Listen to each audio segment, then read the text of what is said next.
Welcome to Live the Dream with yours truly, Marty Kaiser. Buckle up and let's get started. Happy Friday, everyone. This is Marty Kaiser with our Friday edition of Real Estate Tidbits. Hope everyone is having a great week and looking forward to the weekend. Today, we seem to be getting a lot of rain. The forecast for this weekend, I'm assuming, will be a fair amount of rain due to kind of the byproduct of the hurricane that's going up the coast to North Carolina area. But hopefully it won't be here too bad. Rain is a double-edged sword here. We don't want flooding, of course, but as dry as it's been this summer and with the heat waves, sometimes it'll cool things off. So hopefully it'll be good for the grass and flowers and all that good stuff. So today I thought I'd go over a few things. Kind of more of a review of certain things and kind of some additional layers of issues that we've discussed in the past. And so I wanted to discuss more philosophically today about our market in Florida and specifically in the Central Florida area. Well, how does everybody think the market's doing? Well, the market's been kind of erratic this year.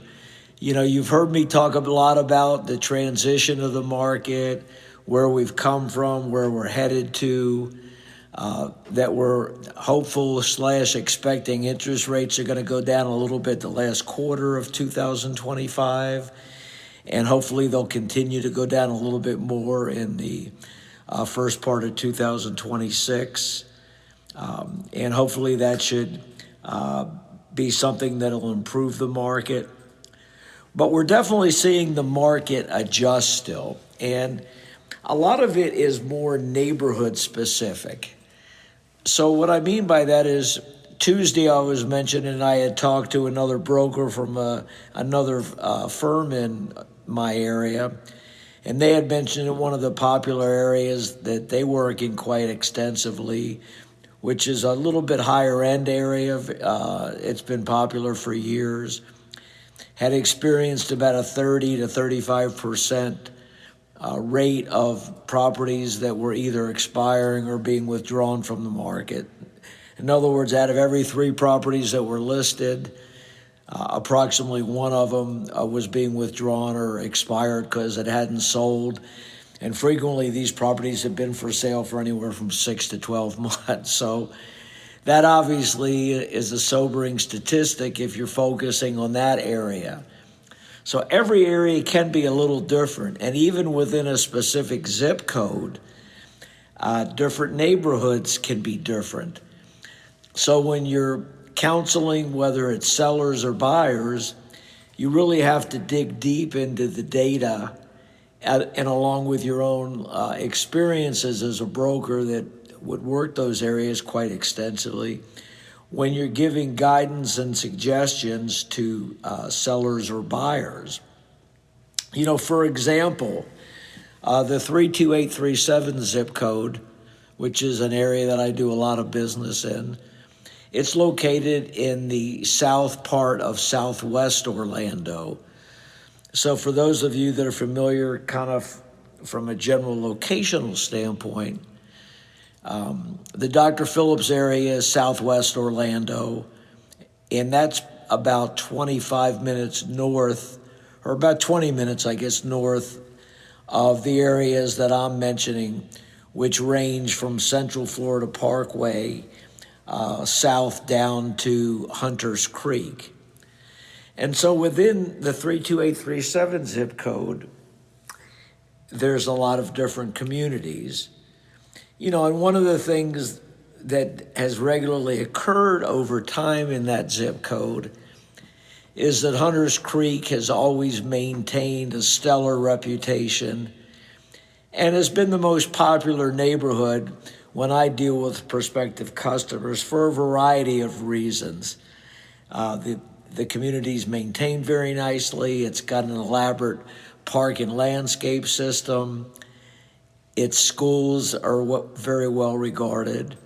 It had a lot of favorable information on the online from CNN Money Magazine, how Hunters Creek was one of the more desirable areas from a variety of metrics in the United States.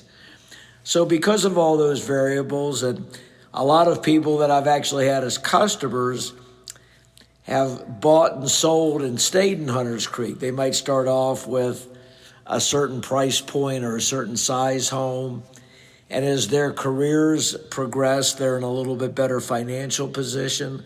So when they're ready to make an upgrade or buy a larger home, they choose to stay in Hunters Creek because they've enjoyed Hunters Creek, their families like Hunters Creek, they want to keep their kids in the same school system, etc. And so that's a very positive thing for Hunters Creek. You don't find that with a lot of areas. And so that's still occurring nowadays. And so when I evaluate Hunters Creek and compare it to other neighborhoods in the 32837 zip code, there's definitely differences. And so when you're counseling customers, whether they're sellers or buyers, and they're saying they want to live in that quadrant, you need to discuss the differences in areas. You know, and location is one of the things that people like in the 32837 zip code because you're kind of equidistant to a bunch of areas. For example, you're about 20 minutes west of the International Airport. You're about 20 minutes east of Walt Disney World, Epcot, all the Disney theme parks. You're about 25 minutes south of Universal Studios. And you're actually a little closer to the new addition at Universal Studios called Epic. You're actually within about 15 minutes of SeaWorld. And with the turnpike and the speed lanes that you now have the choice of, you're about 20 minutes from downtown Orlando. So you're perfectly centered. So regardless of what's an area that you want to be within a certain distance of, you're ideally positioned.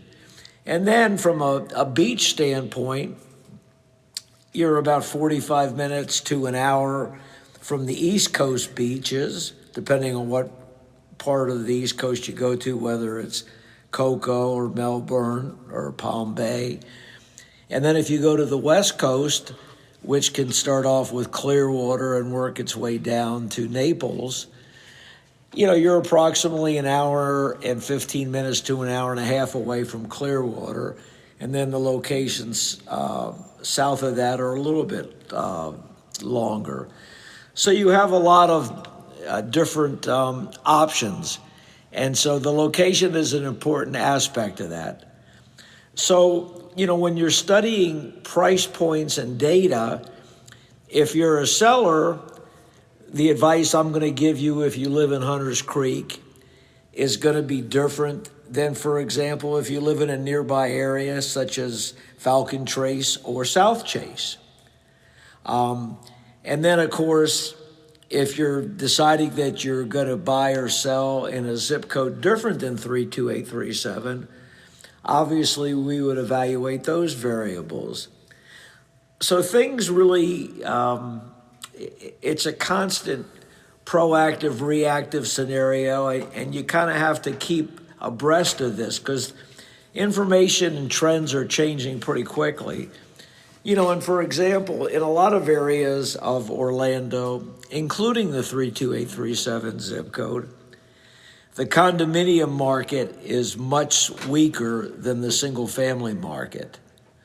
So if I'm counseling a seller and I go over all the facts with them and the trends and what I call the absorption rate, meaning that how many properties are for sale relative to the rate that properties are selling, that paints a much more, for lack of a better adjective, it's a less favorable way that you view things. So when I'm giving a condo seller advice, it's going to be a lot more, here's the news, Mr. and Mrs. Customer. I can definitely sell your property, but you're going to get less for it than you were anticipating. If you price it at a price that maybe you were expecting from a couple of years ago, it's absolutely going to sit.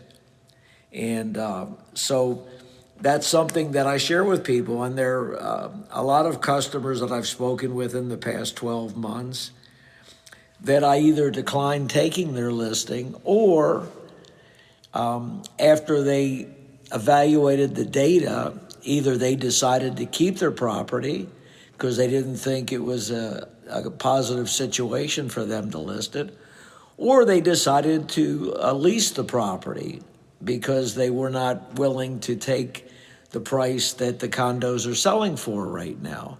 Now, leasing properties, of course, has its pros and cons. And rental prices have held their own better. But even with condos, the rental prices have come down some. They just haven't come down as much percentage-wise as condos for sale have. But these are all things you have to take into account. So we're talking about the 32837 zip code, but on the one hand, I'm saying the sale prices are at one perspective, where the condo prices are at a much less favorable perspective. So sometimes, that's confusing, and sometimes people question that. And then when I show them all the data, they have a much better understanding, and it's a reality check for them. So, facts and data always are at the forefront. And so the more information that you share with people, they're going to be, I think, appreciative of that. They're going to be a lot loyaler to you over time. And they're going to make better decisions on what's going to be best suited for their particular situation. In my opinion, when you're counseling a customer, there's no point in blowing smoke. You have to tell people the way it is, and then they have to make a decision on how they want to proceed. Now, if you were going over that same information with a buyer, and let's say you had a customer that wanted to buy a condo because either they were buying a second property because they're vacationing here, or they wanted a low-maintenance lifestyle. They didn't want to have to take care of a lawn. They didn't want to have to take care of the exterior of their property, such as the roof or different things that the condo associations take care of. Maybe they wanted some fitness amenities and didn't want to have to join a fitness club for that. So a condo was a good option for them. So the good news for those folks is you show them the inventory level versus the slow rate of sales, and you counsel them. Now is a great time to get an excellent value in a condo, and you would give them a different negotiating strategy than you would on the same customer who was looking at a single family home. So everything is property specific, location specific, and it's also specific to your customer. What are their customers' wants and needs? And of course, what's their budget? What's their time frame? And of course, if they're a buyer, you want to make sure that you've counseled them to make sure that they're not going to have any breaking of lease issues. We try to coordinate if they're renting locally, that we correlate when they're going to close on a property that they're purchasing to when their lease is out, so they don't have any financial penalties for that. So that's one of the first things that I chat about with potential buyers, just to make sure that we're making sure that we don't put them in a negative situation. So that's a little bit of insights to the perspectives that I share with customers and how information and market trends can vary even in the same zip code and even in the same community. So it always pays when you're thinking of entering the real estate market to be well counseled. So I'm going to jump from that to a little bit of a sports update. We're heading into the end of the summer. School started a couple weeks ago. And so for our sports fans, what are we seeing? Well, we're seeing this weekend is the last week of preseason games in football. The regular season's actually going to start Thursday. So it should be hopefully another great season. It's pretty wide open. There's a lot of teams that have optimistic perspectives in terms of having a successful 2025-26 season. I would say there's no clear-cut favorite. There's another number of teams that you can make a case for. Injuries always are a big determinant of success or failure in the NFL. And of course, right now we have three high-profile salary disputes. We have Micah Parsons with the Dallas Cowboys. We have Terry McLaurin with the Washington Commanders. And we have Hendrickson with the Cincinnati Bengals. And these are all three important cogs for these teams. And if these players don't sign and don't sign soon, it could be a big, big negative for these teams and be a principal reason why they don't achieve the success that they were hoping for. Football, as I mentioned, has unilateral contracts, but these three particular situations, especially Micah Parsons and Hendrickson for Cincinnati, in my opinion, and these are not teams that I root for, I don't have a vested interest in them, but the owners are 100% at fault in these situations. They're trying to really leverage these players and not pay them what they're worth. And so the market's the market. It's just like real estate. When you can point to other players of similar or lesser attributes in what they're making, and there's no logical reason why you're not going to pay these players a certain salary.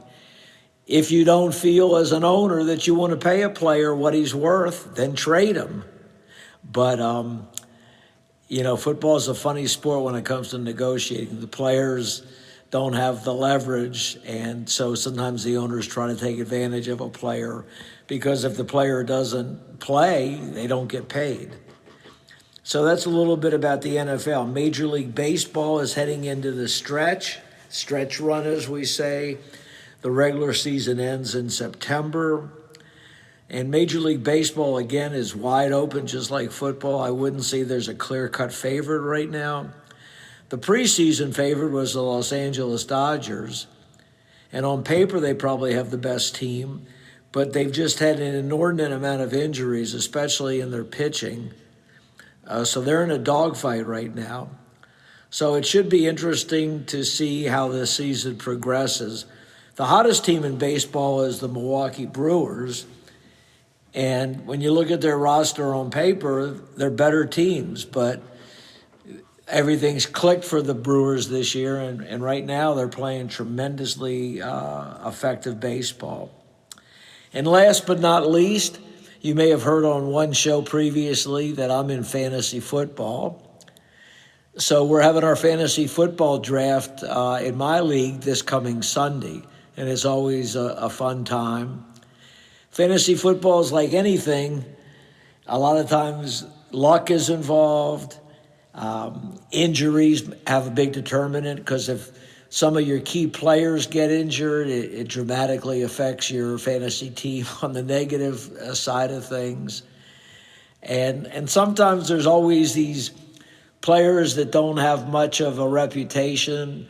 A lot's not expected of them, and then they have breakout years. So if a team picked one of those players, and they usually pick them late in the draft, they have a much better chance of being successful. So anyway, that's all for today. Everybody have a great weekend. Stay hydrated, and this is Marty Kaiser out.